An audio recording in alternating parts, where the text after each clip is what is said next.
तो हमारा next topic है uses of dimensional formula. Means जो अभी तक हमने डायमेंशनल फॉर्मूले पढ़े हैं, अभी हमें उनका यूजेस पढ़ना है कि उनको हम फिजिक्स में कहाँ कहाँ पे यूज करते हैं।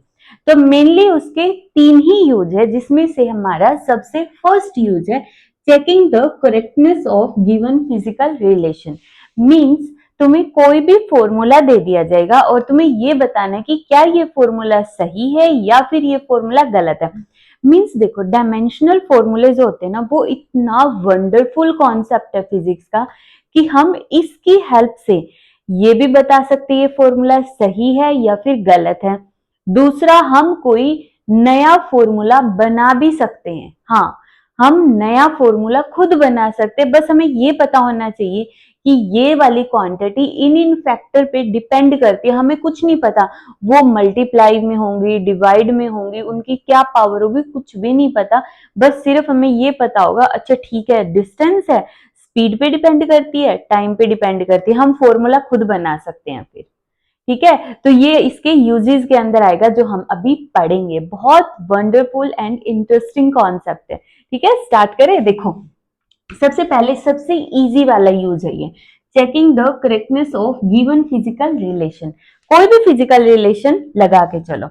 जैसे हमें सिंपली क्या पता है, एनर्जी इसके इक्वल होती kinetic energy half M V square.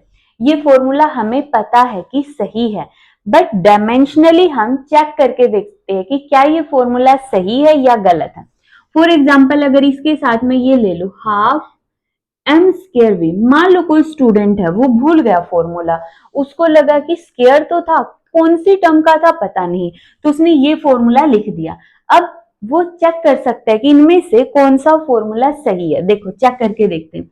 अब इसके लिए तुम्हें क्या क्या आना चाहिए, सारे के सारे डायमेंशनल फॉर्मूले आने चाहिए। मींस एनर्जी का, मास का, वेलोसिटी, एक्सेलरेशन, फोर्स, इन सारी टर्म्स का, जो कि इजीली तुम्हें आ जाएंगे जैसे जैसे हम फिजिक्स पढ़ते जाएंगे आगे। ठीक है, मींस बिल्कुल इजी सा कॉन्सेप्ट है। एनर्जी का dimensional formula M L square T minus two. Mass का हमें पता ही है, सिंपल है। वेलोसिटी का एल टी माइनस 1 होता है। अब कुछ भी नहीं है तो एम 0 लगा सकते हो, एल 0 लगा सकते हो, टी 0 लगा सकते हो।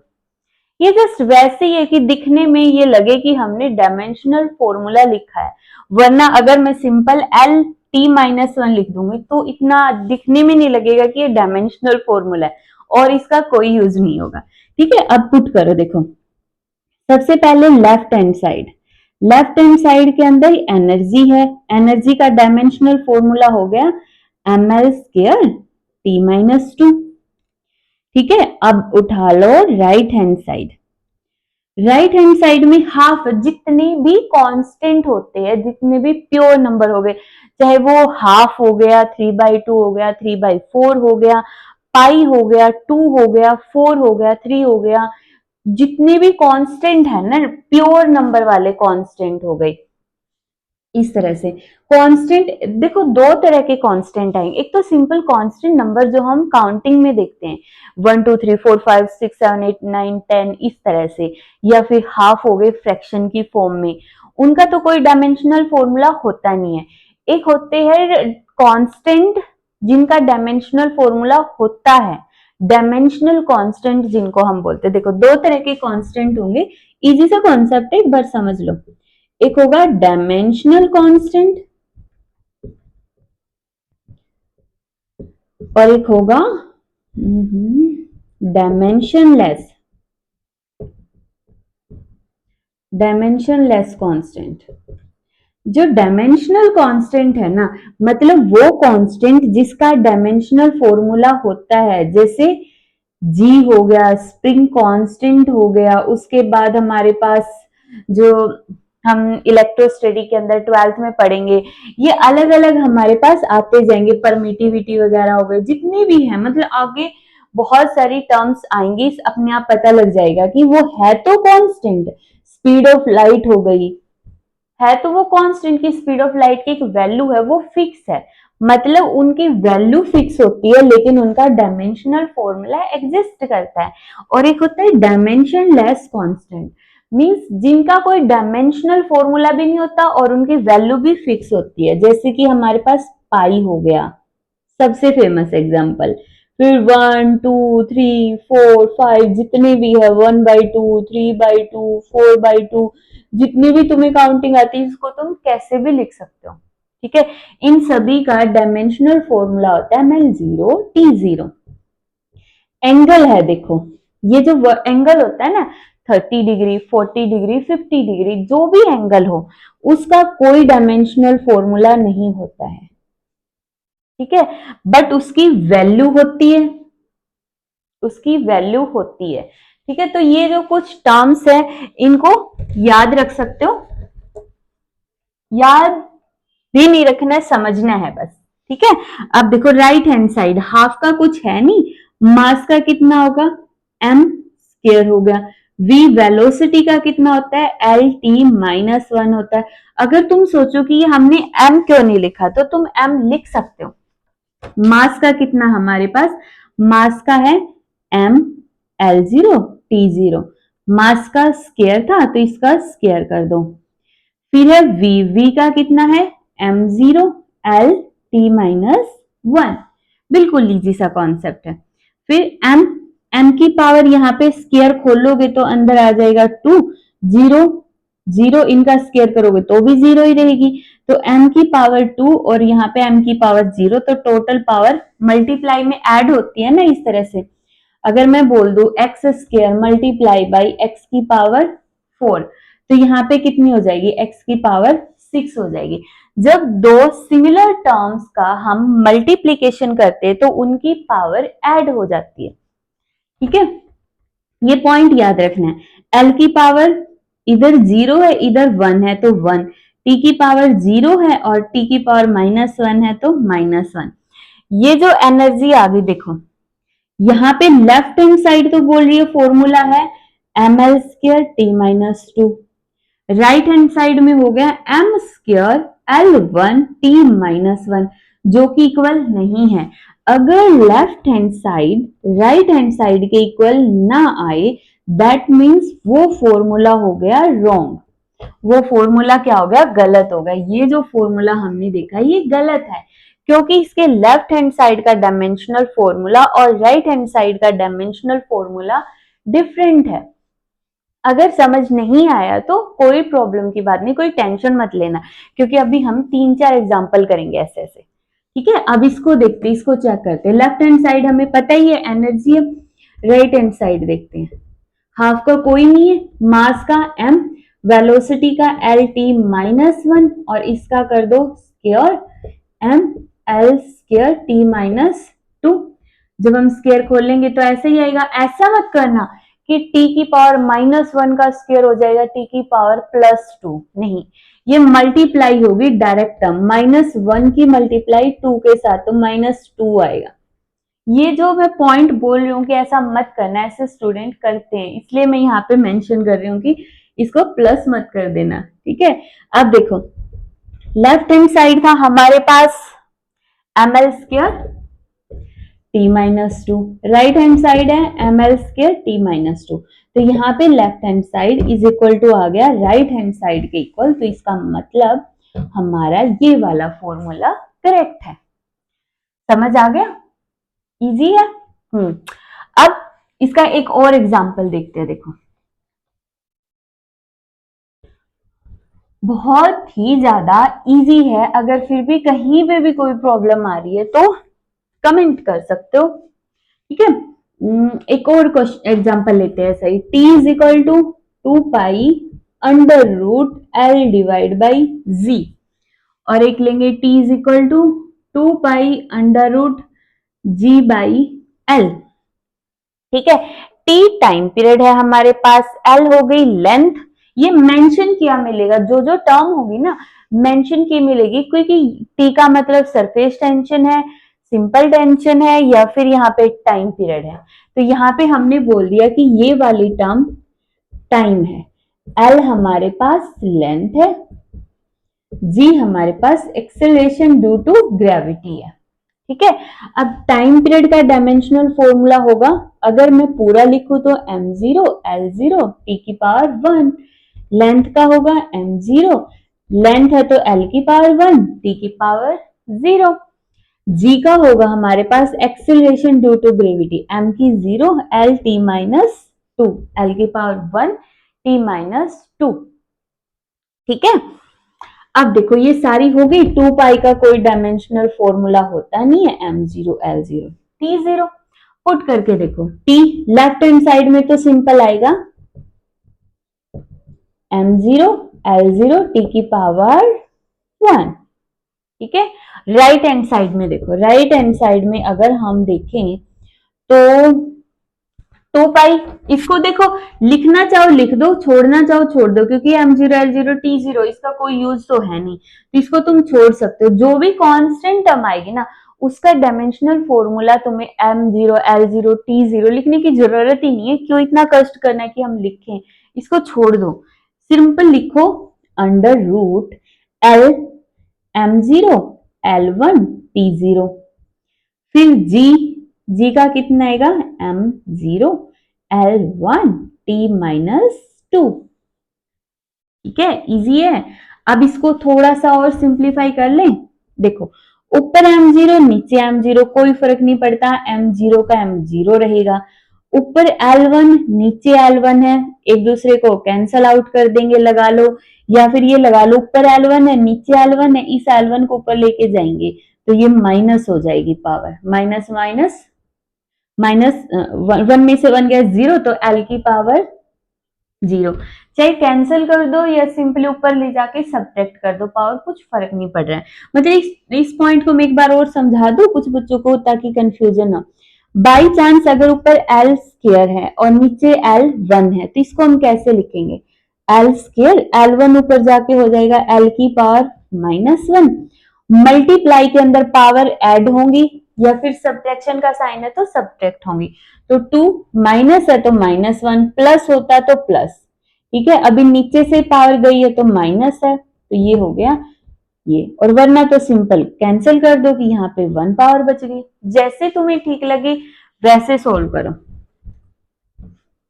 अब देखो 2 टी की पावर 0 है ऊपर तो, और नीचे टी की पावर -2 है, तो यहाँ पे जब ये टी की पावर ऊपर जाएगी तो कितनी बनेगी, टी की पावर +2, नीचे माइनस है तो ऊपर +2।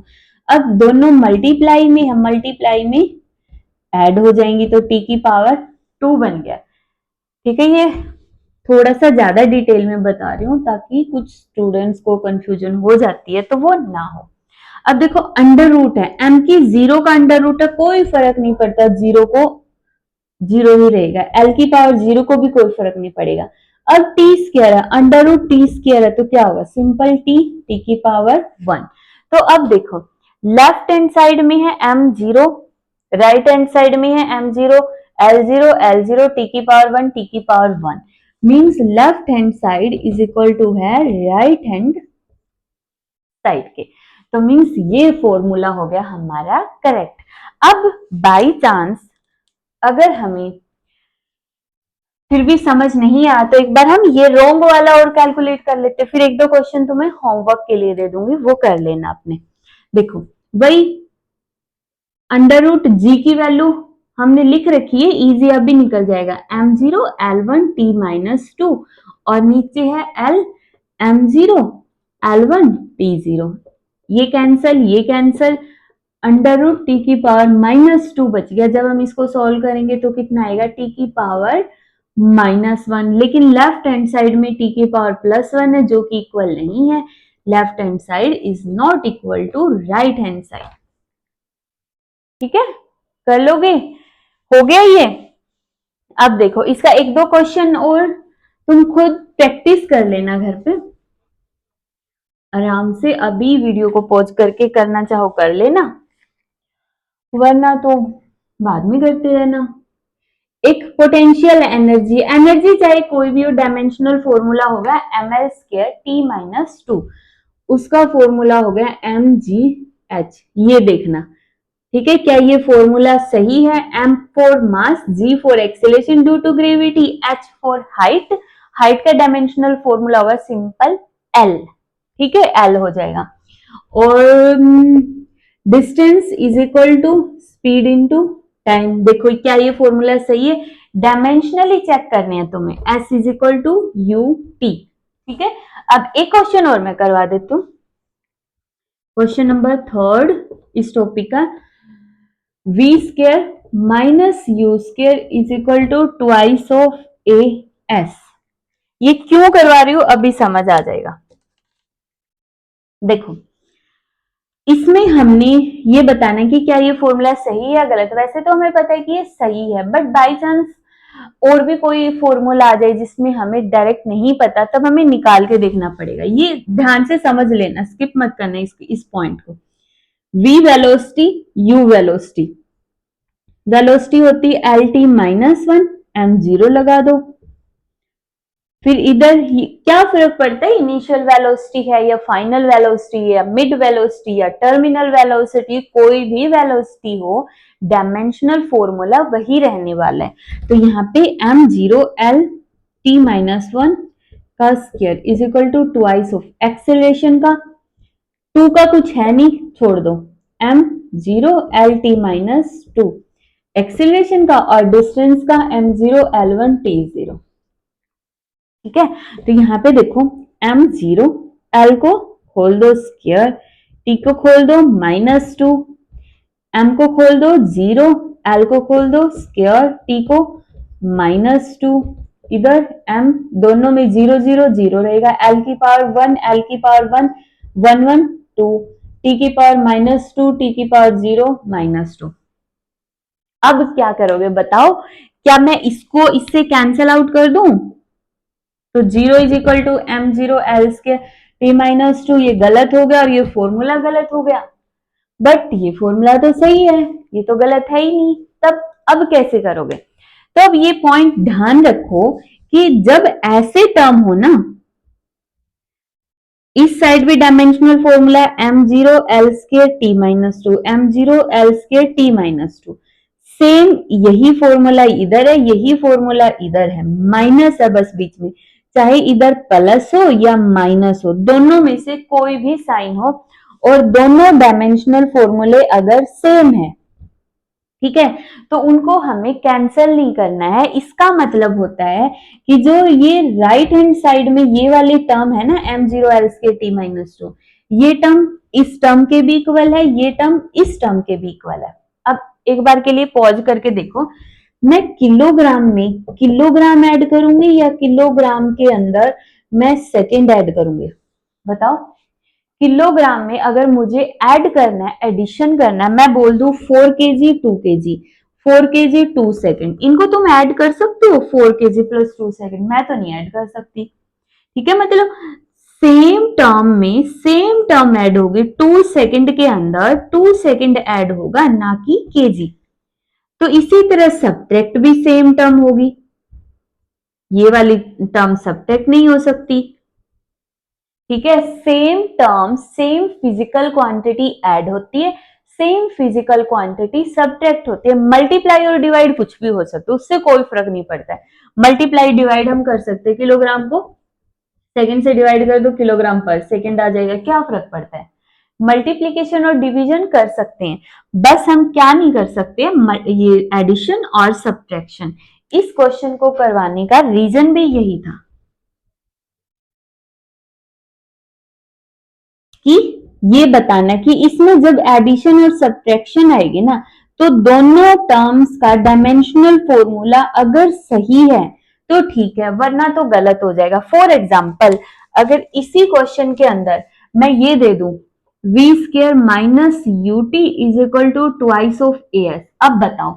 देखो ट्वाइस ऑफ ए एस का तो सोल्व कर रखा है हमने, आ गया M L square T minus 2, v square का भी सोल्व कर रखा है M zero L square T minus 2, ठीक है।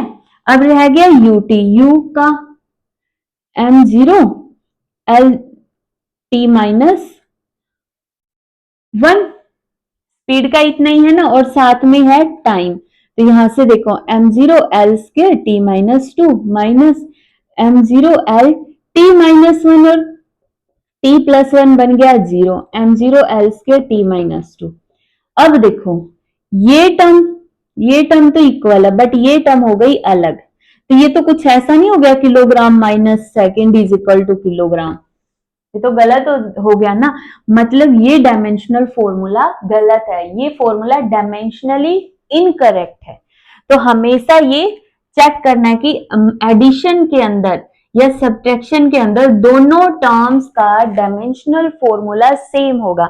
अगर मैं लिख दूं a plus B, a minus B, c plus D या c माइनस डी या d माइनस सी, तो इसका मतलब ए बी सी डी इनके डायमेंशनल फॉर्मूले सेम होंगे, तभी मैं इनको ऐड या सब्ट्रैक्ट कर सकती हूँ।